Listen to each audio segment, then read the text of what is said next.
Assalamualaikum warahmatullahi wabarakatuh. Bismillahirrahmanirrahim. Innal hamdalillahi nahmaduhu wa nasta'inuhu wa nastaghfiruh wa na'udzu billahi min shururi anfusina wa min sayyiati a'malina. May yahdihillahu fala mudilla lahu wa may yudlilhu fala hadiya lahu. Asyhadu an la ilaha illallah wahdahu la syarika lahu وأشهد أن سيدنا محمدا عبده ورسوله اللهم صل وسلم وبارك على حبيبنا وسيدنا محمد وعلى آله وأصحابه وعلى من سار على نهجه إلى يوم الدين أما بعد. Yang saya hormati seluruh jawatan kuasa pengurusan Yayasan Ta'lim, hadirin dan hadirat, para penonton, para pencinta ilmu yang dirahmati Allah sekalian. Pertamanya kita panjatkan syukur kepada Allah Subhanahu wa taala kerana pada hari ini kita dapat bersama berkumpul bagi kita meneruskan majlis pengajian kita yang kita lakukan secara 2 bulanan pada setiap hari Sabtu minggu yang kedua dan juga minggu yang keempat, hadirin dan hadirat. Yang mana perbahasan kita adalah berkenaan dengan sebuah kitab yang ditulis oleh Syekh Abdul Aziz bin Muhammad bin Abdullah As-Sadhan hafizahullah ta'ala, yang berjudul Ma'alim fi Tariqi Talabil Ilm. Ma'alim fi Tariqi Talabil Ilm. Terjemahannya adalah petunjuk sepanjang perjalanan menuntut ilmu. Petunjuk sepanjang perjalanan menuntut ilmu. Pada majlis sebelum ini, iaitu pada bulan yang lepas, kita telah menceritakan kepada satu subtopik yang disebutkan di sini oleh penulis kitab berkaitan dengan pembacaan. Beliau sebutkan al-qira'atu wa azkuru fiha iddata masail. Al-qira'ah wa azkuru fiha iddata masail, yang mana terjemahannya pembacaan, dan aku sebutkan berkenaan dengan pembacaan ini beberapa perkara. Dan perkara yang pertama yang kita telah selesaikan sehingga tamat pada kuliah yang lepas adalah al-mas'alatul ula. Isu yang pertama yang berkaitan dengan pembacaan ini. Kata penulis kitab hafizahullah ta'ala, qira'atu kutubil hassi ala talabil ilm. Membaca kitab-kitab yang memberi semangat kepada kita ini untuk menuntut ilmu. Kitab-kitab yang al-hassu ala talabil ilm, yang memberikan kita ini semangat dan suntikan untuk kita ini menuntut ilmu. Dan kita telah sebut satu persatu nama kitab tersebut yang dicadangkan oleh penulis kitab kita ini, dan keseluruhannya berjumlah 32 kitab. Yang ini kita sebut dalam kuliah pada bulan yang lepas, yang mana yang yang mana yang tidak dapat tangkap, maka kita boleh rujuk kembali kepada kuliah kita yang lepas, hadirin dan hadirat. Jadi pada pagi ini kita nak masuk kepada al-mas'alatu as-saniyah, masalah yang kedua ataupun isu yang kedua. Isu yang kedua yang berkait dengan pembacaan ini, kata penulis kitab, qira'atu tarajim ba'dil ulama.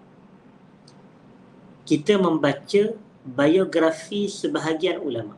Kita membaca tarajim. Tarajim adalah tarjamah, iaitu yang menceritakan tentang kehidupan seseorang, sirah seseorang, perjalanan hidup dia. Tetapi ini bukan orang-orang biasa yang kita baca kisah hidup mereka, tetapi kita dianjurkan membaca kisah para ulama. Siyarul ulama, jamak kepada sirah adalah as-siyar, hadirin sidang jemaah. Jadi sebab itu disebutkan di sini, usi al-ikhwah jami'an بأن نأخذ من أوقاتنا فسحة ولو يسيرة لقراءة كتب التراجم لأن فيها ترويحا وتنفيسا وفيها منفعة علمية. Aku berpesan kepada saudara-saudara semua sekali untuk kita mengambil sedikit waktu daripada masa kita ini, walaupun sedikit, untuk kita membaca buku-buku yang ditulis berkenaan dengan biografi para ulama. Kerana di dalam buku-buku tersebut adanya ketenangan dan kerehatan bagi jiwa, serta adanya ilmu yang besar atau manfaat yang besar. Dahulu, hadirin dan hadirat yang saya hormati, semasa saya belajar dahulu, ada pensyarah saya disebut begini. Dia kata, kamu ni pelajar-pelajar kuliah syariah, kamu kena lazimkan pembacaan 2 kitab. Begitu. Kamu kena lazimkan pembacaan dua kitab. Kitab yang pertama disebut adalah kitab yang ditulis oleh Al-Imam Ibnul Jauzi. Namanya Sifatus Safwah. Ini cadangan guru saya tersebut, hafizahullah ta'ala, Al-Ustaz Dr. Muhammad Hamad Abdul Hamid, hafizahullah ta'ala. Beliau mengajarkan kami ini usul fiqh. Dan pada waktu itu, beliau mengajarkan Manahijul Fuqaha fil Istinbat. Yang itu subjeknya. Manahij al-Fuqaha fil Istinbat. Ini masa zaman saya di peringkat universiti, hadirin sidang jemaah. Jadi ketika beliau mengajar tu, beliau kata kita para penuntut ilmu syariah, para pelajar kuliah syariah, perlu membaca 2 kitab yang menceritakan tentang biografi para ulama. Yang pertama, cadangan beliau adalah Sifatus Safwah. Sifatus Safwah ditulis oleh Al-Hafiz Ibnul Jauzi rahimahullah yang wafat pada tahun 597 Hijrah. Dan kitab Sifatus Safwah hakikatnya adalah suatu bentuk tahzib kepada kitab apa? Kitab Hilyatul Awliya wa Tabaqatul Asfiya yang ditulis oleh Al-Imam Abu Nu'aim Al-Asbahani rahimahullah. Jadi dia ringkasan kepada kitab Hilyatul Awliya. Jadi Sifatus Safwah ni, kalau macam cetakan yang ada pada saya adalah sebanyak 2 jilid. Sifatus Safwah. Kalau Hilyatul Awliya dia lebih panjang, dia lebih besar. Jadi ini ringkasan dia. Dan yang keduanya, selain daripada Sifatus Safwah, adalah kitab Siyaru A'lamin Nubala. Siyaru A'lam An-Nubala. Ditulis oleh Syamsuddin Abu Abdillah Al-Zahabi rahimahullah yang wafat pada tahun 740.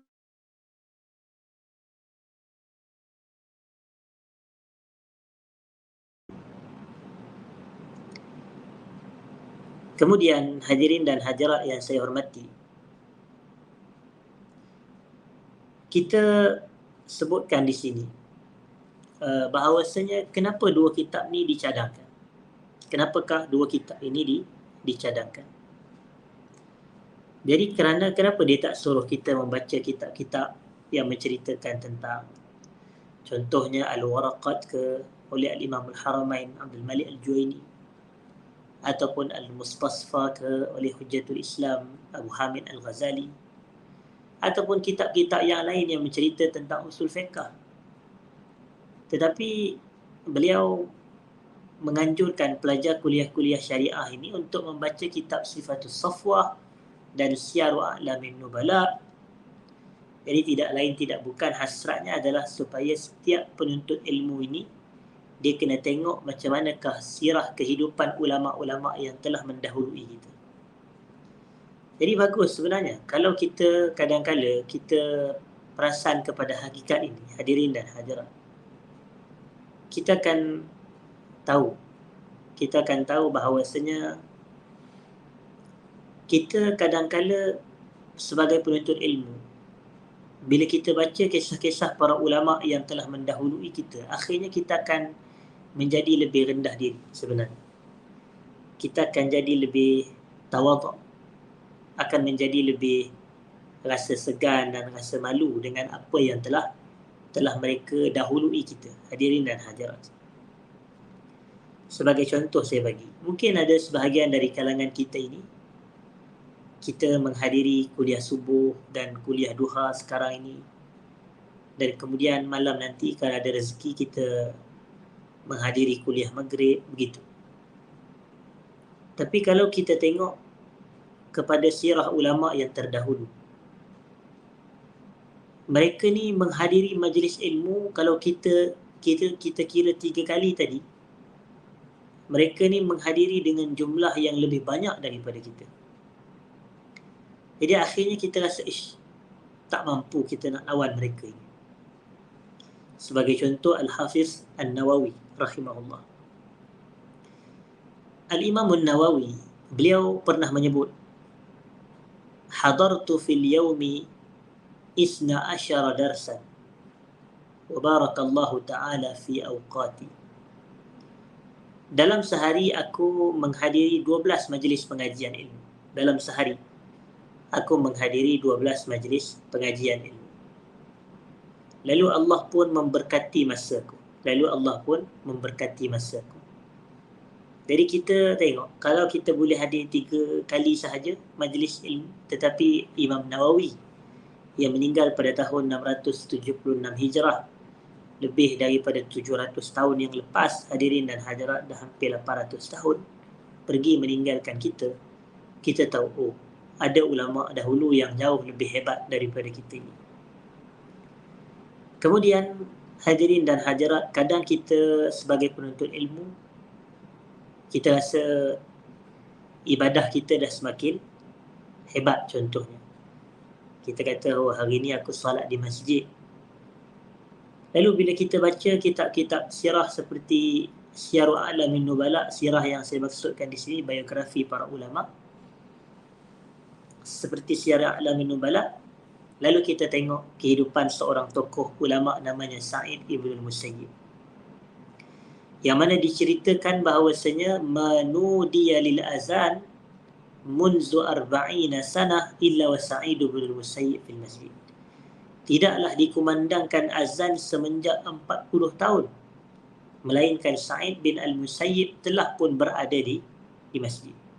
Maknanya dia hadir ke masjid selama 40 tahun sebelum azan berkumandang. Kalau kita sebagai penuntut ilmu, mungkin dah qamat baru datang, selepas azan baru datang, kadang-kala masbuk, hadirin dan hadirat, kadang-kala tidak sempat salat berjamaah. Jadi ini menunjukkan bezanya tahapan kita berbanding dengan para ulama yang terdahulu. Kalau kita para penuntut ilmu pada hari ini, mungkin kita mengistilah menamakan diri kita ini sebagai penuntut ilmu, tapi pada waktu malam kita tak dikenali pun sebagai penuntut ilmu. Kita dikenali pada waktu malam sebagai orang awam biasa sahaja. Kerana apa? Kerana malam tidur, pagi bangun. Itulah orang awam biasa punya kehidupan, hadirin dan hadirat. Sedangkan kehidupan penuntut ilmu ia tidak begitu. Kita tengok apa yang diriwayatkan oleh anak-anak murid kepada Al-Imam Syafi'i rahimahullah, bahawasanya Al-Imam Syafi'i ini, beliau membahagikan malamnya kepada 3 pecahan, 3 bahagian. Bahagian yang pertama beliau tidur.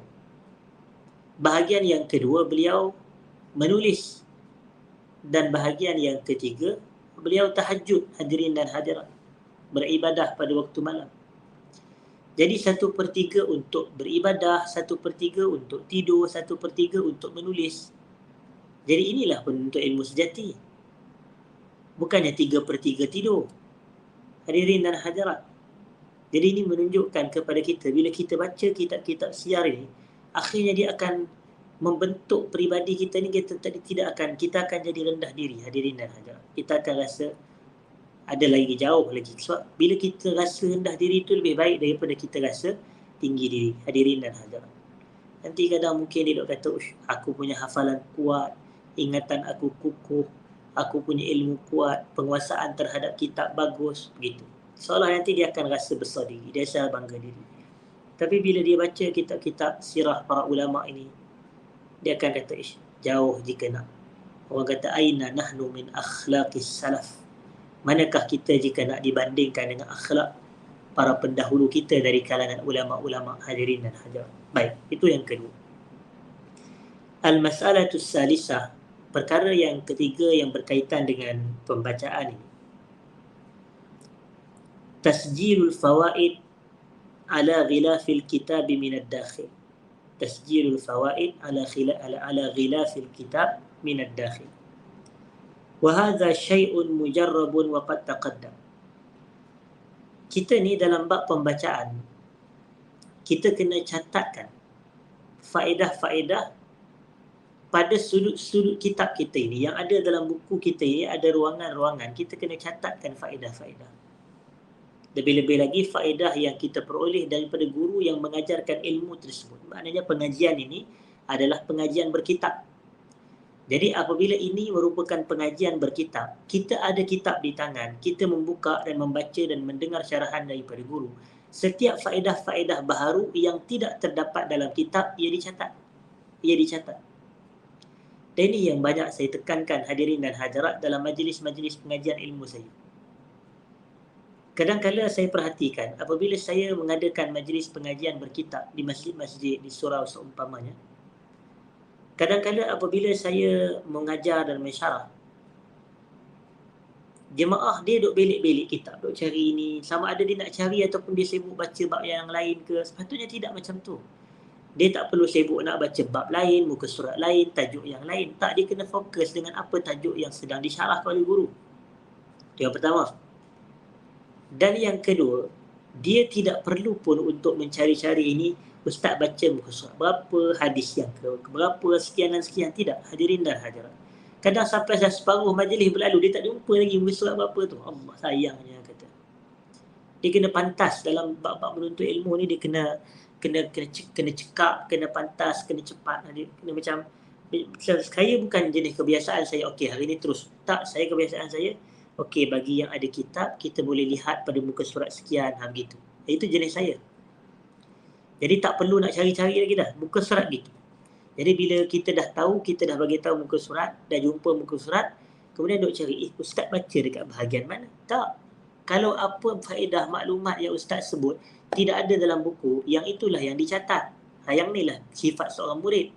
Ini sifat seorang penuntut ilmu sejati, hadirin dan hadirat. Kalau benda yang ada dalam buku itu semata pengulangan dibaca, kalau kat rumah pun kita boleh baca sebenarnya. Tak perlu pun majlis pengajian berkitab. Tetapi dari sudut yang faedah-faedah tambahan ini, maka yang tu kita catat. Macam contoh, kalau saya mengajarkan hadis, saya pun bagi tahulah hadis ini an Abi Hurairah radhiyallahu anhu, daripada Abu Hurairah radhiyallahu anhu qala, beliau berkata. Lalu saya pun sebut Abu Hurairah ni adalah sahabat Nabi. Namanya mengikut pandangan yang paling tepat di sisi jumhur ulama, sebagaimana kata Imam Nawawi, Abdul Rahman bin Sakhar. Abdul Rahman bin Sakhar. Kenapa beliau dinamakan sebagai Abu Hurairah atau diberi gelaran dan julukan sebagai Abu Hurairah? Kerana beliau sebut bahawasanya dahulu beliau ada anak kucing yang mana diletaknya di bawah lengan jubahnya ini, maka dia pun letak anak kucing tersebut di bawah lengan baju ini, maka dia pun membawa bermain-main bersama dengan anak kucing tersebut. Dan apabila orang ramai melihat kepada keadaan dia, maka orang ramai pun menggelarnya sebagai Abu Hurairah pada ketika itu.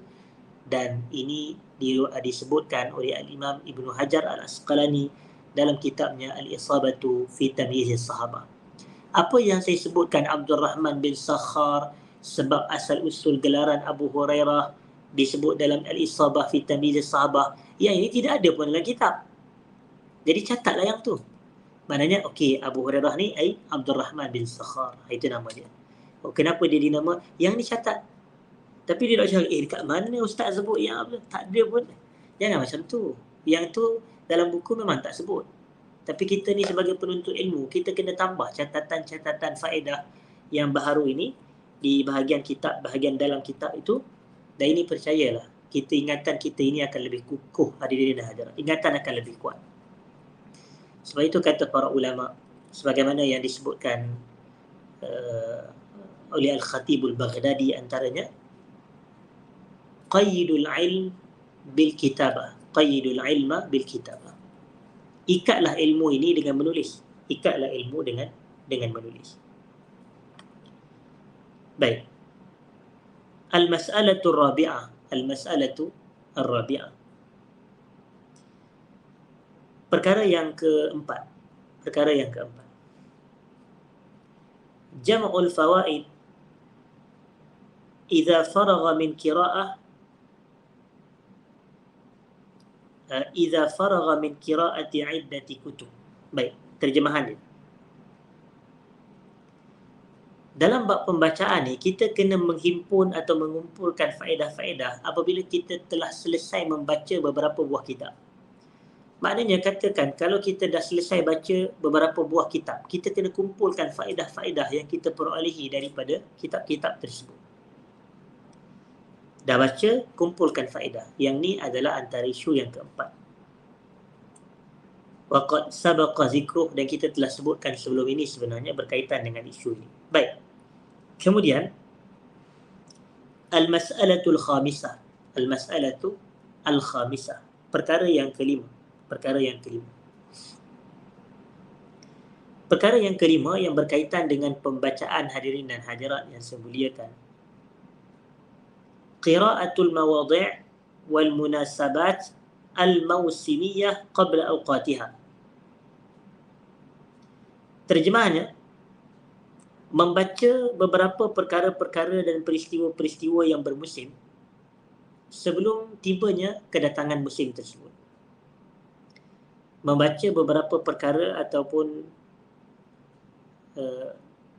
sesuatu yang orang kata sifatnya bermusim sebelum tibanya waktu tersebut. Yang ni apa makna dia sebenarnya? Penulis kitab dia kata di sini wa ala sabilil misal, dan sebagai contoh dia kata inda istiqbali syahri Ramadan, ketika hampir tibanya bulan Ramadan, dan kita lambat lagi lah untuk 1445 Hijrah, kerana sekarang ini baru bulan Zulhijjah. Kita pun baru sahaja beberapa bulan yang lepas bulan Ramadan. Zulhijjah bulan yang ke-12, Ramadan bulan yang ke-9. Ramadan, Syawal, Zulkaidah, Zulhijjah. Jadi mungkin untuk kita bertemu dengan Ramadan ada dekat 9 bulan lagi, hadirin dan hadirat. 9 bulan lagi kita akan bertemu dengan Ramadan insya-Allah pada tahun 1445 Hijrah. Yang saya nak tekankan adalah apabila Ramadan ni adalah ibadah yang ada musim dia. Dia begitu. Dia ada season dia. Jadi kita tahu bahawasanya Ramadan ni dia banyak hukum hakam, dia banyak ibadat yang berkaitan dengan ilmu. Jadi kita kena tambahkan ilmu kita atau kita ulang kembali perbahasan ilmu kita sebelum kedatangan Ramadan. Maknanya katakan bulan Ramadan ni kita dah tahu dah, katakanlah 9 bulan lagi bulan Ramadan. Mungkin kemungkinannya bulan 3 tahun depan, insya-Allah. Jadi apabila kita dah tahu bulan Rejab, bulan Sya'ban itu, kita dah mengadakan majlis-majlis ilmu yang bicaranya adalah tentang hukum hakam Ramadan. Dan Ramadan ni dia bukannya hukum hakam yang berkaitan dengan puasa sahaja. Puasa adalah satu juzuk daripada juzuk-juzuk besar yang ada dalam Ramadan. Jadi kita penting juga kita tahu hukum hakam puasa, betul. Tapi kita kena tahu hukum hakam salat tarawih. Dan hukum hakam berkaitan dengan pembacaan Quran. Dan hukum hakam berkaitan dengan zakat, iaitu zakat fitrah. Dan hukum hakam berkaitan dengan banyak ibadat lagi yang muncul pada bulan Ramadan, hadirin dan hadirat. Jadi bila benda ni nak diselesaikan? Selesaikan sebelum Ramadan. Maknanya majlis-majlis ilmu tu bulan Rejab, bulan Sya'ban dah diadakan bicara tentang Ramadan. Ini tidak ada sebahagian kita ni dia tidak mahu belajar pada bulan Rejab, pada bulan Sya'ban berkenaan dengan hukum hakam Ramadan. Jadi dia masuk dalam bulan Ramadan, dia masuk dalam keadaan ketiadaan ilmu. Sebab itu kadang-kadang pagi satu Ramadan tu pun dia dah call ustaz, dia kata, "Assalamualaikum ustaz, saya nak tanya satu soalan. Adakah korek hidung batal puasa?" Kita kata, "La ilaha illallah." Patutnya nak bahas korek hidung batal puasa ke tidak, pakai air batal puasa ke tidak, inhaler, suntikan derma darah, begitu dan semua ini sepatutnya selesai sebelum Ramadan. Bukan makna Ustaz tak nak jawab, dia boleh jawab. Cuma kita katakan kita punya keutamaan kita sebagai penuntut ilmu adalah kita membaca perkara-perkara hukum hakam yang berkaitan dengan ibadah yang ada musim ini sebelum tibanya musim, bukan setelah tibanya. Farrigh nafsaka qabla hadha ash-shahri bi asabi' li qira'ati kutub as-siyam. Lapangkanlah masa kamu, lapangkanlah diri kamu sebelum ketibaan bulan ini, bulan Ramadan ini, selama beberapa minggu awal untuk membaca kitab-kitab yang berkaitan dengan puasa. Dan dari sudut praktikalnya, inilah yang dilakukan oleh guru saya dahulu masa saya belajar. Hadirin sidang jemaah. Guru saya dahulu, Syekh Abu Huzaifah Jamal Abbas hafizahullah ta'ala,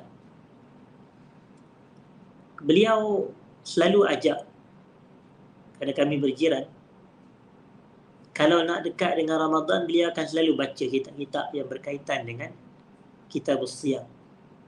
Dia bukan semestinya kitab siyam yang mustaqil, tidak. Dia kitab siyam yang orang kata dia berada dalam kitab yang lain. Contohnya, dia baca kitab siyam daripada kitab Bulughul Maram min Adillatil Ahkam. Bulughul Maram min Adillatil Ahkam. Jadi dia pun baca kitab as-siyam. Hadirin dan hadirat, bacalah hadis-hadis hukum yang diletakkan oleh Imam Ibnu Hajar Al-Asqalani dalam kitab itu. Selain daripada itu, kami juga membaca kitab siyam daripada kitab Al-Lu'lu' wal Marjan fi mattafaqa alaihi syaikhan. Maknanya dalam kitab Al-Lu'lu' wal Marjan tu, dia ada kitab yang mencerita berkenaan dengan as-siyam, puasa, hadis-hadis yang menceritakan tentang puasa, dan diletakkan bab sekian dan sekian dalam kitab siyam tersebut. Lalu kami pun menghabiskan dan menyelesaikan bacaan kitab puasa daripada kitab Al-Lu'lu' wal Marjan fi mattafaqa alaihi syaikhan, yang disediakan oleh Syekh Muhammad Fuad Abdul Baqi rahimahullah. Syekh Muhammad Fuad Abdul Baqi rahimahullah. Wa aksir sama' al-ashritatil muta'alliqati bis-siyam. Dan sebelum ketibaan bulan Ramadan, perbanyakkanlah mendengar kaset-kaset atau ceramah-ceramah yang berkaitan dengan puasa. Macam zaman sekarang ni mungkin kita sudah tidak guna kaset, tapi perbanyakkan tengok YouTube ke, tengok Facebook live ke, pengajian ilmu yang disediakan oleh asatizah kita, para ulama kita, yang berkaitan dengan apa? Berkaitan dengan as-siyam sebelum tibanya bulan Ramadan. Wa huduru ad-durus wan nadawat ma'at taqyid lima sami'ta. Dan sebelum ketibaan bulan-bulan ini, bulan seperti bulan Ramadan sebagai contoh, perbanyakkan menghadiri majlis-majlis pengajian dan daurah-daurah ilmu yang diadakan. Biasa orang akan buat. Maknanya sebelum ketibaan Ramadan akan ada daurah puasa, fit puasa. Tak kisahlah kalau kita kata tahun lepas kita dah pergi, betul. Tetapi adakah kita masih ingat? Manusia ni dia pelupa. Benda yang semalam pun dia lupa, pagi tadi pun dia lupa, apatah lagi benda yang dah setahun berlalu. Jadi dia kena sentiasa diperingatkan. وَذَكِّرْ فَإِنَّ الذِّكْرَ تَنْفَعُ الْمُؤْمِنِينَ. Berilah peringatan kerana peringatan itu memberi manfaat kepada orang beriman. Jadi sebab itu kita kena berhajat kepada peringatan yang diulang-ulang, hadirin dan hadirat. Al-ilmu idza takarrara taqarrara. Ilmu ini apabila ia berulang, ia akan kekal. Jadi sebab itu kita kena ulang, hadirin dan hadirat, sebab kita nak ia kekal. Kita tidak mahu dia lari, kita nak ia kekal. Ma'at taqyid lima sami'ta, dan kamu kena catatkan apa yang kamu dengar. Maknanya kamu ikat apa yang kamu dengar. Dan selain daripada puasa, antara peristiwa yang bermusim juga yang kita kena tahu hukum hakam yang berkaitan dengan dengan hal ini adalah fin nawazil, terhadap kejadian-kejadian yang berlaku. Kejadian-kejadian yang berlaku. Contohnya apa? Kal-kusuf. Contohnya seperti salat gerhana. Ataupun bukan ataupun kal-kusuf, contohnya seperti gerhana. Gerhana ni kita tahu ada dua. Yang pertama, gerhana matahari. Kalau gerhana matahari, dia panggil sebagai kusuf, kusufus syams dengan kaf. Adapun gerhana bulan, dia dipanggil sebagai al-khusuf dengan kha. Al-khusuf wa khasafal qamar, wa khasafal qamar. Tetapi salat bagi kedua-duanya adalah dianjurkan. Sunat, hadirin dan hadirat. Itu salatu al-kusufain, salat dua gerhana. Gerhana matahari, gerhana bulan. Jadi kita biasa berlaku gerhana, baik gerhana matahari lah, gerhana bulan, biasa berlaku di negara kita ini. Tetapi kadang-kala adakah kita jelas berkenaan dengan hukum hakam pelaksanaan solat gerhana itu? Adakah kita jelas? Kadang-kadang mungkin orang tidak jelas.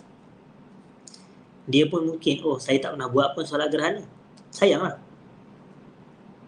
Ia sunnah, hadirin dan hadirat. Jadi sebab itu kita ni sebelum katakan, nanti katalah pihak Jabatan Falak ada bagi tahu, tarikh sekian-sekian ini akan berlaku gerhana sekian dan sekian. Jadi kita kena buat preparation, kena buat persiapan dan persediaan untuk kita ini mengetahui tentang hukum hakam solat gerhana. Nanti dia tengok kaifiat solat gerhana ni, dia kata, peliknya, sampai 2 kali rokok pula, dia kata, mana pula mazhab mana pula ni, contoh. Tapi kerana bukannya kita mempertikai itu atas kejahilan, bukannya kita mempertikai atas ilmu. Kita tak naklah membina pertikaian, perbezaan, percanggahan atas dasar jahil. Biarlah kalau kita nak berbeza ke tidak setuju, biar kita bina atas dasar ilmu. Tapi sikap orang kita ini tidak. Dia membina permusuhan dan perbalahan itu dibina di atas kejahilan. Jadi sebab itu, hadirin dan hadirat, Al-Imam Al-Ghazali disebut, sebagaimana yang dinukilkan juga dalam kitab kita ini, itu lau sakat al-jahil laqalla al-khilaf. Kalau orang jahil ni diam, nescaya sedikitlah perselisihan faham. Tapi yang menjadi banyak perselisihan faham ni kerana orang jahil, dia tak sedar diri dia jahil. Inilah yang dikatakan sebagai jahil murakkab. Kita ni biarlah kalau kita jahil, tapi kalau kita tahu kita jahil, tak apa. Ini al-jahlul basit, kejahilan yang biasa saja. Tapi ini jahil murakkab. Dia tak erti, dia tak tahu apa dia, tapi dia pun tidak menganggap yang diri dia tidak tahu. Yang masalahnya dianggap dia alim, hadirin dan hadirat. Jadi sebab itu macam mana kita nak mengatasi kejahilan ini adalah dengan belajar. Dengan belajar. Macam contoh, kita belajar berkenaan dengan hukum hakam pelaksanaan solat gerhana, begitu. Tapi kalau boleh, biarlah hukum hakam solat gerhana ni didaurahkan atau disyarahkan apabila hampir-hampir nak gerhana. Yang ni macam sekarang ni, bila gerhana pun kita tak ketahuan, tiba-tiba kita syarah solat gerhana sekarang. Memang feel tu tak ada rasa. Ataupun dia punya, orang kata apa, kita belum ada feel lagi. Tapi kalau kita dah dapat gambaran tarikh, okey, esok ni kita akan gerhana akan berlaku pada waktu sekian dan sekian. Jadi hari ni kita nak belajar berkenaan dengan macam manakah pelaksanaan solat gerhana. Jadi di situ baru kita akan, esok. Jadi aku nak buat esok, jadi aku kena buat preparation hari ni untuk pertambahan ilmu macam manakah solat gerhana dilakukan. Begitu. فإذا استعددت للموسم قبل دخوله تجد أن النفس مهيئة. Kalau kamu telah prepare untuk musim-musim sebelum ia tiba, kamu akan mendapati yang jiwa kamu ni adalah berada dalam keadaan sentiasa bersedia. Li'annaka 'alim bikasir min ahkami. Kerana kamu ni banyak tahu tentang hukum hakam dia. Kamu sebelum datang puasa, kamu dah tahu dah hukum hakam puasa, definisi puasa, perkara yang membatalkan puasa, perkara-perkara yang membatalkan pahala puasa, perkara yang makruh semasa berpuasa. Begitu, hadirin dan hadirat. Kemudian disebutkan di sini, Al-mas'alatu sadisah, al-mas'alatu sadisah. Isu yang keenam. Isu yang keenam. Al-hirsu ala syira'il kutubi al-mufradah fil masail al-fiqhiyyah al-khassah.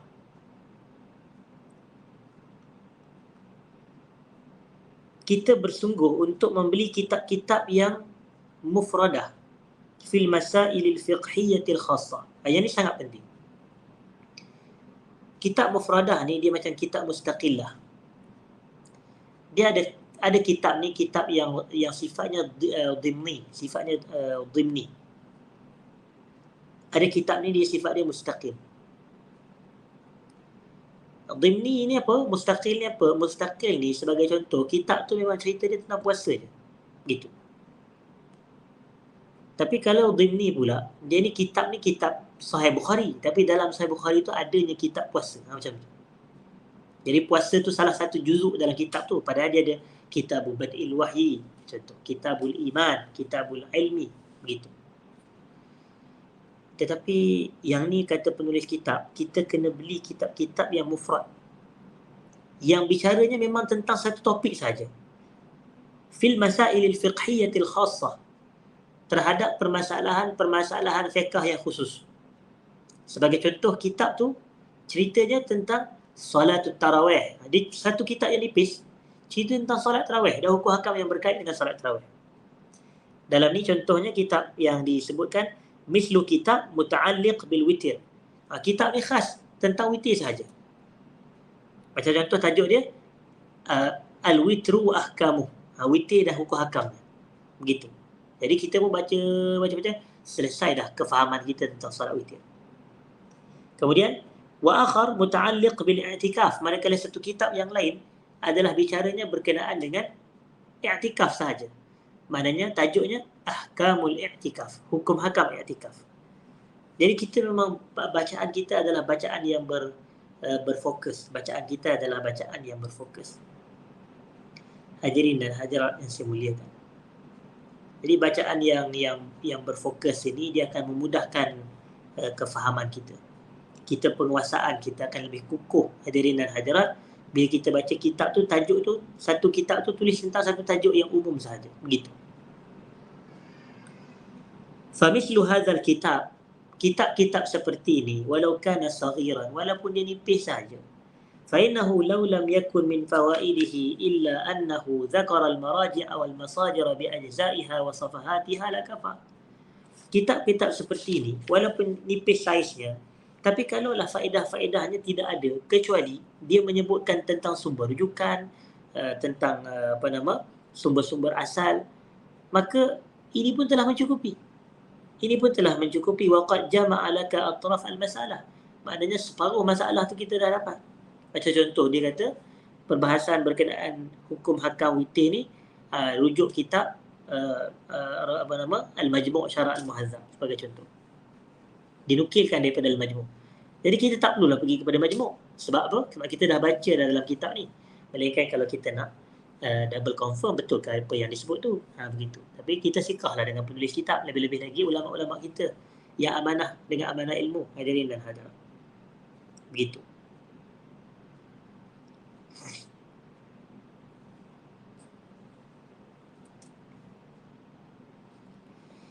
Kemudian disebutkan di sini al-mas'alatus sabi'ah, isu yang ke-6, isu yang saya minta maaf, isu yang ke-7. Al-mas'alatus sabi'ah,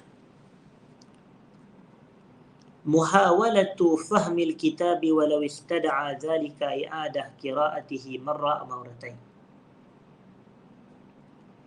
Kita berusaha untuk memahami sesebuah kitab, sekalipun dalam usaha tersebut memerlukan kita mengulangi pembacaan kitab tersebut berkali-kali. Kita berusaha untuk memahami sebuah kitab yang kita baca, walaupun dalam proses kita nak faham tu menuntut kita itu membaca kitab tu berkali-kali. Marra aw marratain. Sekali atau 2 kali. Yang penting faham. Tak kisahlah baca banyak kali pun tak apa. Yang penting faham. Untuk kita mencapai kepahaman, hadirin dan hadirat. فإذا قرأ أحدنا في كتاب فلا يكتفي بأن يفهم صفحة أو صفحتين بل يحاول أن يفهم جميع ما قرأه ويستوعبه ولا يضجر من إعادة الكتاب مرة أخرى. فالمزني رحمه الله قرأ كتاب الرسالة للشافعي 50 مرة. Terjemahannya hadirin dan hadirat. Apabila salah seorang kamu membaca kitab, maka tidak memadai dan tidak mencukupi kalau yang dia faham tu hanyalah satu muka atau dua muka surat sahaja. Bahkan dia kena berusaha untuk faham keseluruhan kitab yang dia baca. Dan dia tidak perlu merasa jemu untuk dia itu mengulang pembacaan buat kali yang berikutnya. Jangan rasa jemu. Kalau tak faham, ulang baca. Tak faham, ulang baca. InsyaAllah faham. Ini disebutkan di sini, Fal-Muzani, Al-Imam Al-Muzani rahimahullah, anak murid kepada Al-Imam Syafi'i. Beliau kata apa? Kata penulis kitab, qara'a kitab ar-risalati lisyafi'i 50 marrah. Beliau membaca kitab Ar-Risalah. Kitab Ar-Risalah yang ditulis oleh Al-Imam Syafi'i rahimahullahu ta'ala. Beliau membacanya sebanyak 50 kali. Allahu Akbar. Maknanya Imam Al-Muzani ni, dia baca kitab Ar-Risalah, Tok Guru dia tulis. Imam Syafi'i, beliau membaca kitab tersebut sebanyak 50 kali. 50 kali. Yang ni pun sirah para ulama kita terdahulu juga. Kadang kita baca kitab, contohnya kitab tu lah nipis je. Kita boleh baca 2 kali. Nipis, kita nipis, biasalah. Aku dah baca 2 kali dah. Dia punya nada tu. Nada bangga, nada rasa macam 2 kali tu satu benda yang luar biasa pula. Tidak, hadirin dah. Biasa je 2 kali. Kalau setakat kitab nipis.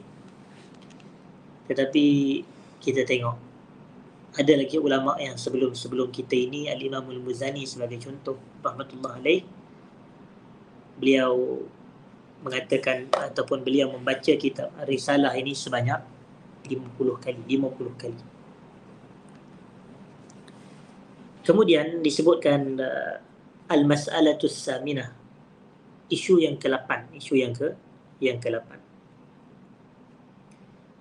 disebutkan di sini, hadirin dan hadirat yang saya muliakan, ikhtiyaru awqatil qira'ah. Yang ini berkait juga dengan pembacaan. Pembacaan ini, kita kalau nak membaca, kita kena memilih waktu-waktu yang sesuai. Kita tahu bahawasanya dalam kehidupan kita secara jujurnya lah, bukanlah semua waktu itu sesuai untuk kita membaca. Tapi kita kena memilih waktu-waktu yang sesuai untuk kita ini membaca. Kata penulis kitab hafizahullah ta'ala, wan nasu fi hadha mutafawitun. Manusia dalam isu ini berbeza-beza. Wa ala kulli hal ij'al li nafsika waqtan takunu muhayya'an fihi lil qira'ah. Tapi dalam setiap keadaan ataupun secara umumnya, kamu hendaklah menjadikan untuk diri kamu ni satu waktu yang kamu persiapkan untuk kamu membaca. Kena ada waktu yang kita membaca. Ada sebahagian orang, dia mungkin suka dia baca bila? Dia baca selepas subuh. Ada sebahagian orang mungkin dia suka mengambil peluang untuk membaca pada waktu petang. Ada sebahagian orang dia akan membaca sebelum dia tidur. Jadi terpulang kepada individu yang mana yang boleh kita dapat, kita usahakan, hadirin dan hadirat. Jadi tak bolehlah saya nak kata semua yang dengar majlis kita pada saat ni, dia kena menjadikan waktu membaca adalah pukul 8 sampai pukul 10 saja. Ini tak boleh lah. Kenapa? Kerana setiap orang dia berbeza-beza. Bergantung kepada urusan dan kesibukan dia. Sehari-harian dia mesti dia ada urusan lain. Jadi bila dia mungkin sibuk pada waktu petang, dia fokus kepada waktu pagi atau waktu malam. Kalau dia sibuk pada waktu pagi, mungkin dia cari waktu yang lain. Yang dia lapang untuk dia membaca. Hadirin dan hadirat.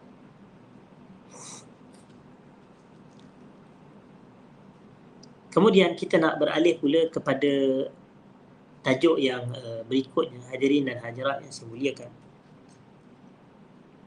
Al-Mas'alatu Tasi'ah, isu yang ke-9 yang berkait dengan pembacaan. Isu yang ke-9 yang berkaitan dengan dengan pembacaan. Disebutkan di sini, "Idza ishtara ahaduna kitaban wa khassah min al-mujalladat fa alayhi an yatasaffahahu." Allahu akbar.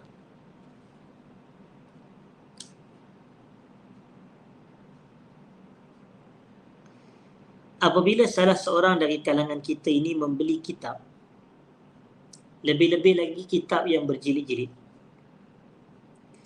lebih-lebih lagi kitab yang berjilid-jilid, fa'alaihi an yatasaffahahu, hendaklah dia saling membuka lembaran-lembaran kitab tersebut.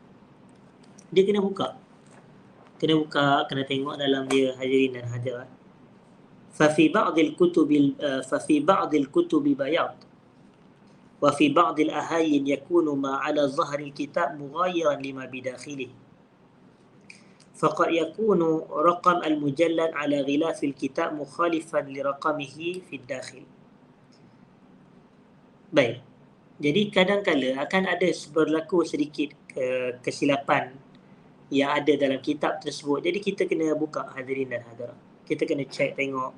Kadang-kadang nombor tu tak sama, kadang-kadang muka surat tu ada yang berbeza begitu. Jadi penulis kitab ni dia bagi tips lah dalam nak membaca ni, betul-betul dalam baca ni kita kena cek, tengok. Dan selain itu kadang-kadang ada yang kita tengok ada yang tiba-tiba kosong, tiba-tiba dia putih sahaja, maknanya mungkin ini kesilapan kecetakan dan seumpamanya, hadirin dan hadirat. Ataupun ada yang silap baris dan seumpamanya, begitu. Kemudian kata penulis kitab hafizahullah ta'ala,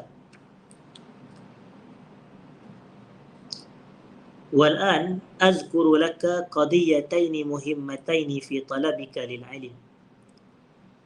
Dan sekarang pula aku nak sebut kepada kamu semua ni, kata penulis kitab, dua perkara penting dalam proses menuntut ilmu. Dua perkara penting dalam proses menuntut ilmu. Dan disebutkan di sini di bawah satu topik yang kecil, qadiyatani muhimmatani li talibil ilm. Qadiyatani muhimmatani li talibil ilm. Dua perkara penting untuk setiap penuntut ilmu. Dua perkara penting untuk penuntut ilmu. Al-qadiyatul ula, qadiyah yang pertama atau perkara yang pertama adalah al-awlawiyat fi talab. Al-awlawiyat fi talab. Priority dalam menuntut ilmu. Keutamaan dalam menuntut ilmu. La syakka anna himmata talibil ilmi matlubah. Tidak ada keraguan bahawa semangat untuk penuntut ilmu tu dituntut.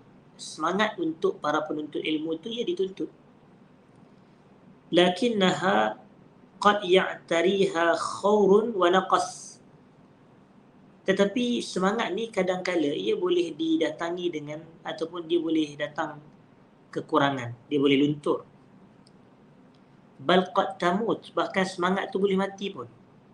Iza sara sahibuha fi masarin ghairi sahih.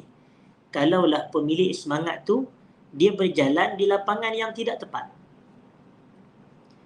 Fa iza arafa at-tariqa laha wa arafa kaifa yaquduha.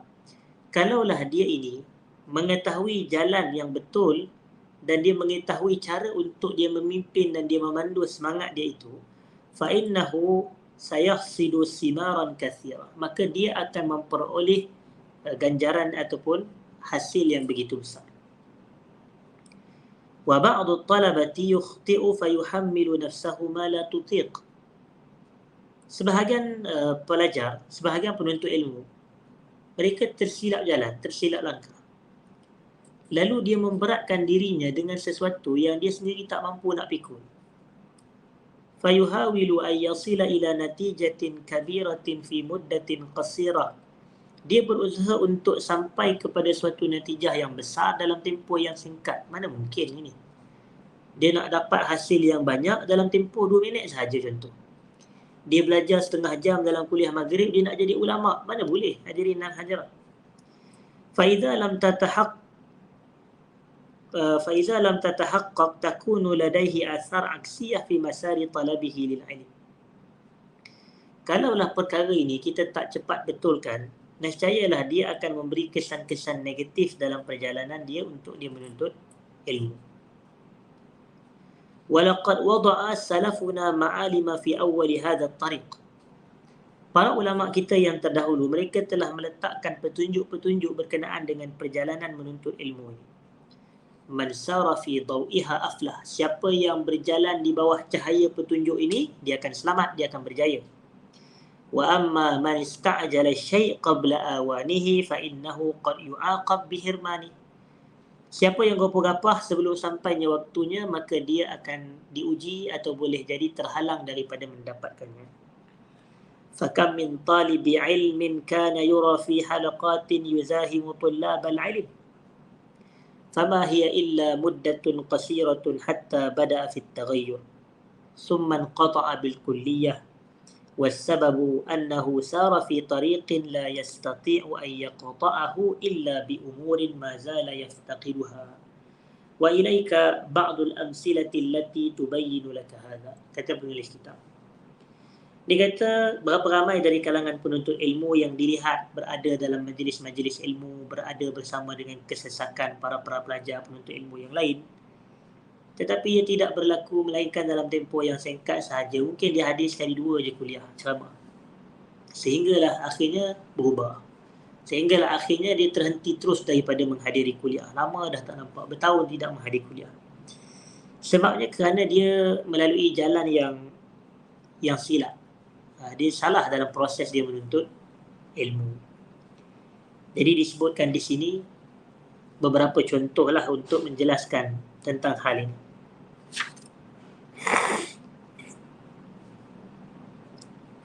Qala Abu Ja'far, Abu Ja'far. Abu Ja'far berkata, dakhaltu ala Abi Abdullah faqultu.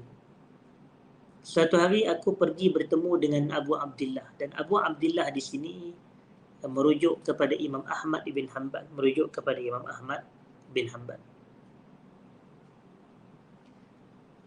Fakultu, dan aku bertanya kepada dia,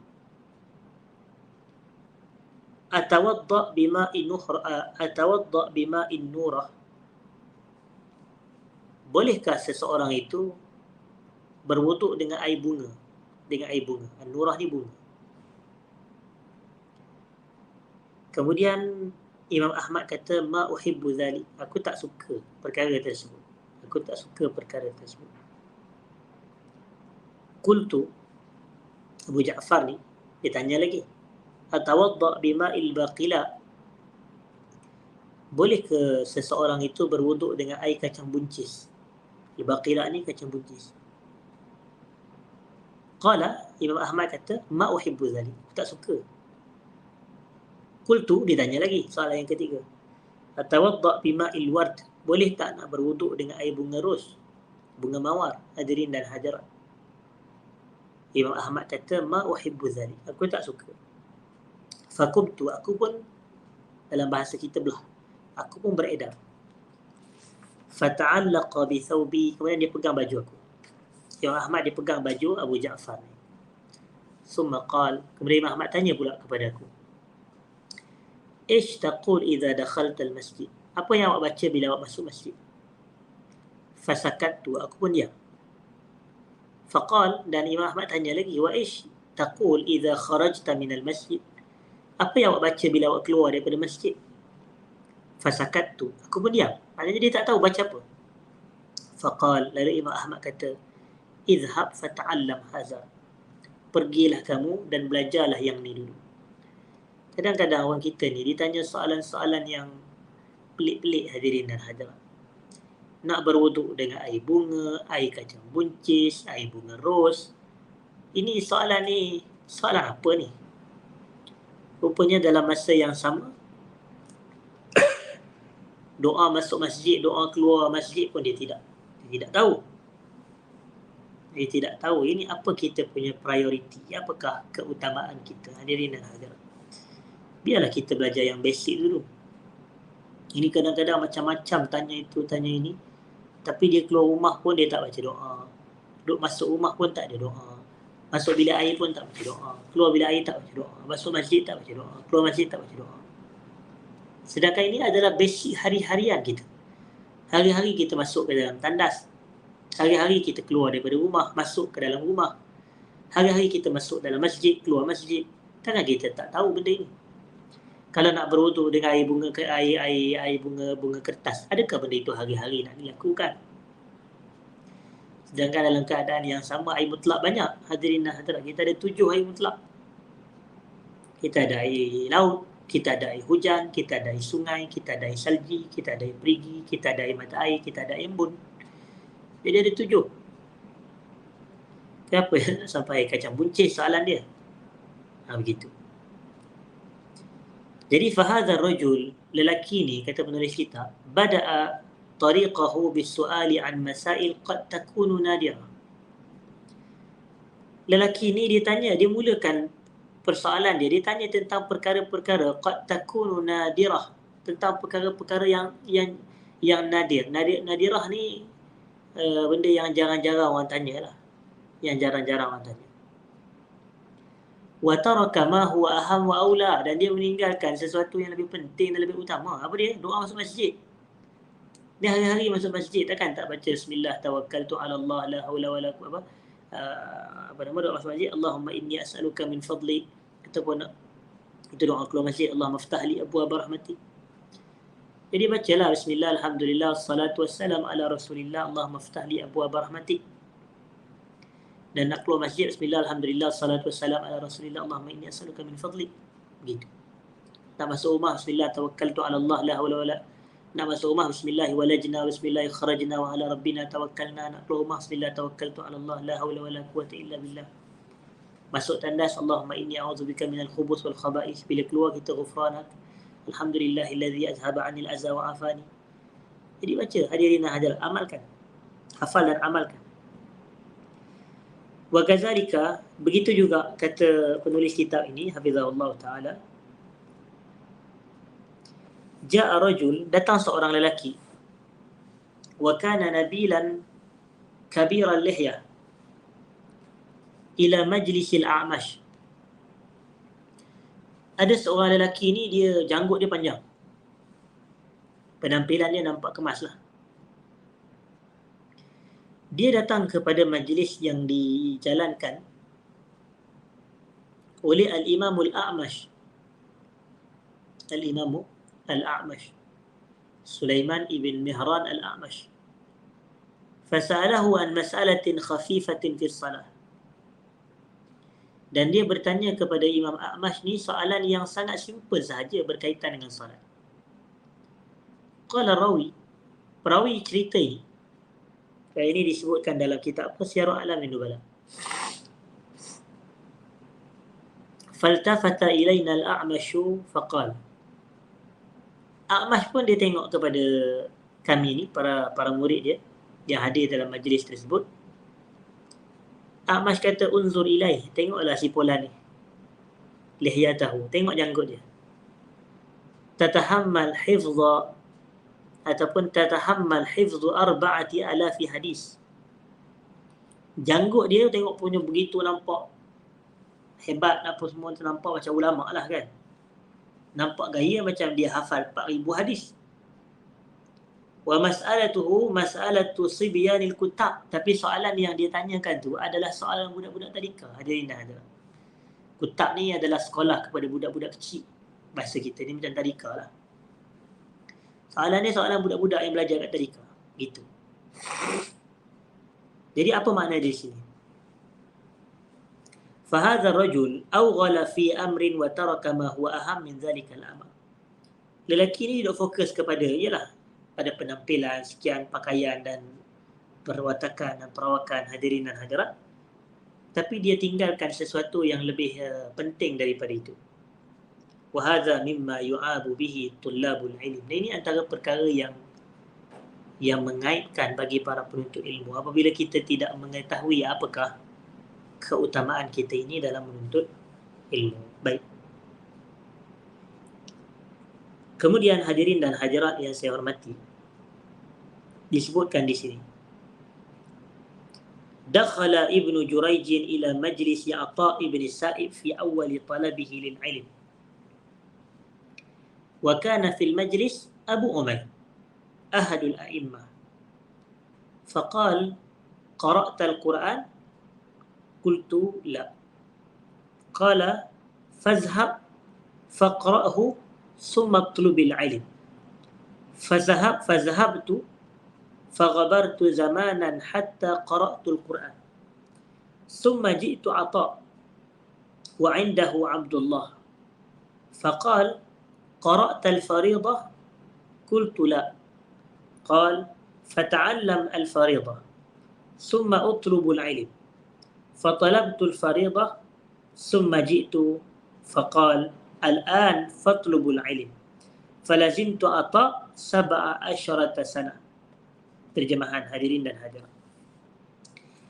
Ibnu Jurayj ni pada suatu hari dia masuk kepada majlis Ata' bin As-Sa'ib. Ata' ibn Sa'ib pada ketika usia awal dia nak menuntut ilmu. Maknanya Ibnu Jurayj ni pada waktu itu dia masih muda lah. Dia masih muda. Wa kana fil majlis Abu Umair.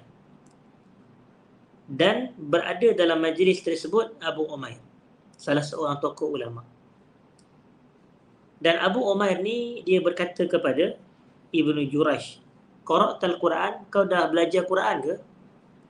Maka Ibnu Jurayj dia kata belum lagi. Maka kawan tu pun bagi tahu kepada dia, pergilah kamu dan baca Quran dulu, kemudian baru menuntut ilmu. Lalu aku pun pergilah dan aku pun mengambil masa yang begitu lama sehingga aku selesai membaca Quran. Kemudian aku datang kepada Ata' dan di sisinya ada Abdullah ni tadi. Lalu ditanya lagi, kau dah baca tak berkenaan dengan faridah, iaitu ibadah yang fardu? Boleh jadi perbahasan fardu ain gitu. Beliau kata belum lagi. Ibnu Jurayj ni dia kata belum lagi. Maka kemudian dikatakan kepada dia, kalau macam tu ta'allam al-faridah, pergi belajar dulu, summa utlub al-ilm, kemudian pergilah menuntut ilmu. Fatalabtul faridah, kata Ibnu Jurayj, aku pun pergi menuntut ilmu fardu ain ni.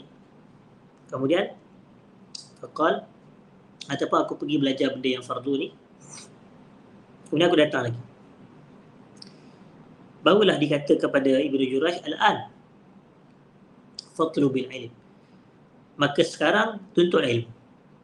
Lalu kata beliau Ibnu Jurayj, falazimtu Ata', aku melazimi Ata' ibn Sa'ib ni selama 17 tahun. Selama 17 tahun. Fadallahu ala hadhihi al-ashya' al-awlawiyah qabla at-talab. Di sini ditunjukkan kepada Ibnu Jurayj tu keutamaan sebelum kita menuntut ilmu. Apa prioriti yang kita perlu berikan tumpuan dahulu? Dia macam orang yang nak belajar bahasa Arab, nak belajar kitab-kitab Arab. Macam mana dia punya prioriti? Keutamaan dia adalah dia menguasai bahasa Arab dahulu. Dia boleh memahami bahasa Arab, barulah dia boleh dapat ilmu. Kalau dia nak membaca kitab-kitab Arab, maknanya dia kena banyak kosakata, banyak rujuk kepada kamus, banyak belajar, banyak catat, hadirin dan hadirat. Barulah dia punya penguasaan yang baik. Dan dia boleh bezakan mana mubtada', mana khabar dan seumpama. Kerana perkara ini dia boleh membawa kesan kepada maksud dan terjemahan. Jadi itu penting, hadirin dan hadirat. Waja'a al-Imam Ibn Wahab ila Malik ibn Anas faqal, ma taqul fi talab al-ilm? Qala hasanun jamil, walakin unzur allazi yalzamuka min hina tusbih ila an tumsi falzamhu. Ibnu Wahab datang kepada Imam Malik bin Anas, lalu beliau bertanya kepada Imam Malik, apa pandangan kamu tentang menuntut ilmu? Ibnu Wahab ni dia tanya kepada Imam Malik, apa pandangan kamu tentang menuntut ilmu? Maka Imam Malik kata apa? Hasanun jamil, benda tu benda baik lah. Bagus, dia kata bagus sungguh benda tu. Walakin unzur allazi yalzamuka min hina tusbih ila an tumsi falzamhu. Akan tapi kamu kena perhatikan apa yang menjadi kelaziman, kewajipan, tuntutan untuk kamu daripada kamu bangun pagi sampailah petang, kamu lazimi yang tu. Maknanya ini prioriti kita. Prioriti kita adalah kita nak cerita, nak bahas, nak belajar tentang perkara yang penting, yang wajib kepada kita dahulu. Di sini hadirin dan hadirat.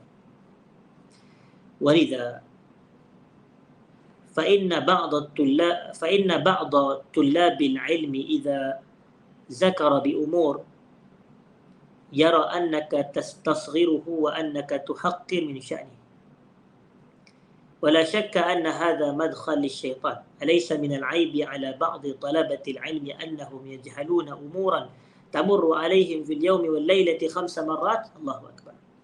Oleh yang demikian, apabila kamu melihat sebahagian penuntut ilmu ni, apabila disebutkan tentang beberapa isu, kamu akan nampak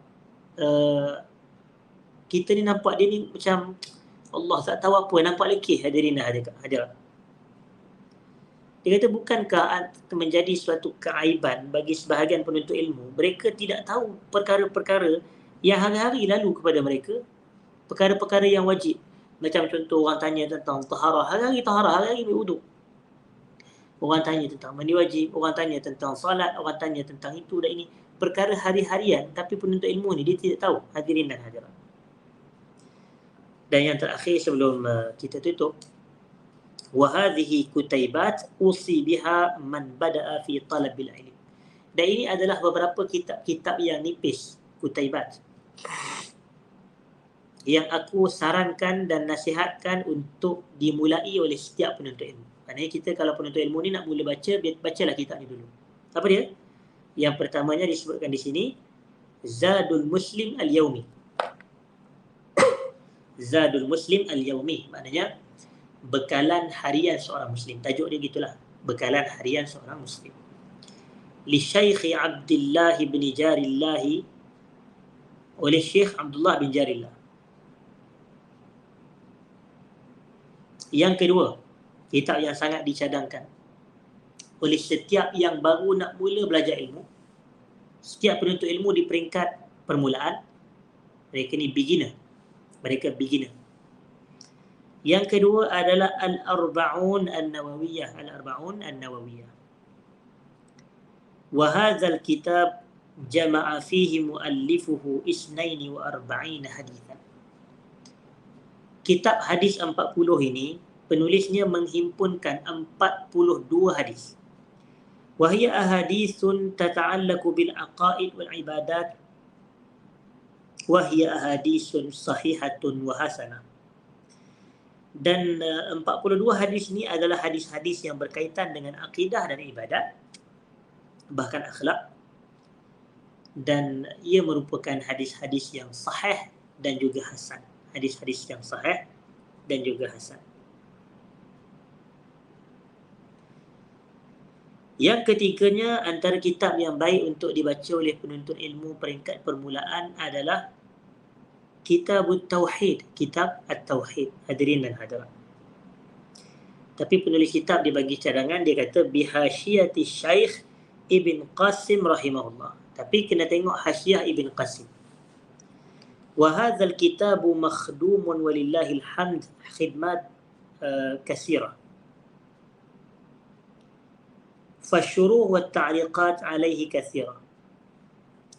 Kitab Tauhid ni kitab yang diberi khidmat oleh para ulama kemudiannya dengan khidmat yang begitu banyak sekali. Syarahan dan ta'liqan, iaitu komentar terhadap kitab ni begitu banyaklah. Sangat banyaklah syarah kitab Tauhid ditulis oleh itu, ditulis oleh ini. Ini tidak pelik hadirin. Lakin akan tetapi hadhil hasyiah Syekh Ibn Qasim rahimahullah, tetapi hasyiah yang disebut oleh Ibn Qasim ke atas kitab Tauhid yang ditulis oleh Allamatul Syekh Muhammad Ibn Abdul Wahhab rahimahullah, la'allaha min ahsanil hawashi 'ala al-kitab. Boleh jadi ia merupakan hasyiah yang terbaik ke atas kitab Tauhid ini. وخاصة أن الشيخ ابن قاسم سلك فيها مسلك الاختصار غير المخل. Ini kerana Syekh Ibn Qasim ni dalam kitab hasyiah dia tu, dia melalui jalan ikhtisar, dia ringkaskan. Tapi ringkasan yang tidak mengurangkan makna. Maknanya dia tidak kurangkan makna. wa dhimnuha nuqulat wa fawaid nafisah, dan terkandung di dalamnya beberapa nukilan-nukilan dan faedah-faedah yang sangat bernilai. Begitu. Sangat bernilai, nafisah, sangat berharga. Wa ala hadzal kitab, kitabut tauhid, dan ke atas kitab ni juga kitab tauhid, kitab li syaikhi, yang ditulis oleh guruku, kata penulis kitab, Abdullah ibnu Jarillah rahimahullah, iaitu ismuhu Al-Jami' Al-Farid. Al-Jami' Al-Farid. Yang ni pun berkaitan mensyarahkan atau berkhidmat kepada kitab tauhid juga. Wa hadha kitab, dan kitab Al-Jami' Al-Farid ni yang ditulis oleh Syekh Abdullah bin Jarillah ni, mizatuhu annahu bi tariqati su'al wal jawab. Keistimewaannya, cirinya yang istimewa adalah dia datang dalam bentuk soalan jawapan. Hadirin dan hadirat. Wa ba'du tullabil ilm, sebahagian penuntut ilmu, bal sullatun kabiratun min tullabil ilm, bahkan ramai sebenarnya, yashal alaihim qira'atu soal wal jawab bi khilafil qira'atil mansurah. Memang sebahagian besar daripada penuntut ilmu ni dia suka membaca kitab soal jawab mudah, lebih mudah daripada kita nak baca kitab satu panjang gitu. Lebih mudah untuk kita baca kitab versi soal jawab. Yang ni yang dilakukan oleh Abdullah bin Jarillah ataupun Syekh Abdullah bin Jarillah rahimahullah taala, namanya Al-Jami' Al-Farid. Al-Jami' Al-Farid. Hadirin hadirat. Lianna ba'd an-nasi qad la yastaw'ibuha, wa amma idza qara'a su'alan thumma jawabahu thumma a'ada al-qarrah marratayn aw thalasan fa inna dhalika bi idznillah kafilun bi an yurassikha tilka al-ma'lumat fi zihnihi. Kerana sebahagian manusia ni dia boleh jadi dia tak boleh nak tangkap kalau kitab tu begitu panjang. Tapi kalau dia membaca soal kemudian jawapan terhadap persoalan, kemudian dia ulang balik baca 2-3 kali, maka perkara tersebut insya-Allah dengan izin Allah memadai dan mencukupi untuk menguatkan maklumat dalam akalnya ataupun dalam fikirannya. Hadirin dan hadirat. Jadi saya rasa memadai sekadar itu perbahasan kita pada hari ini. Hadirin dan hadirat yang saya muliakan, kita berhenti kerana jam di sini pun dah sejam lebih kita bermajlis. Hadirin dan hadirat yang saya muliakan, jadi kita akan berhenti di situ dan insya-Allah kita akan sambung pada kuliah akan datang dalam 2 minggu lagi insya-Allah. Saya minta maaf jika ada salah dan silap, terkasar bahasa sepanjang saya menyampaikan perkongsian. Aqulu qawli hadza wa astaghfirullahal azim li wa lakum. Assalamualaikum warahmatullahi wabarakatuh.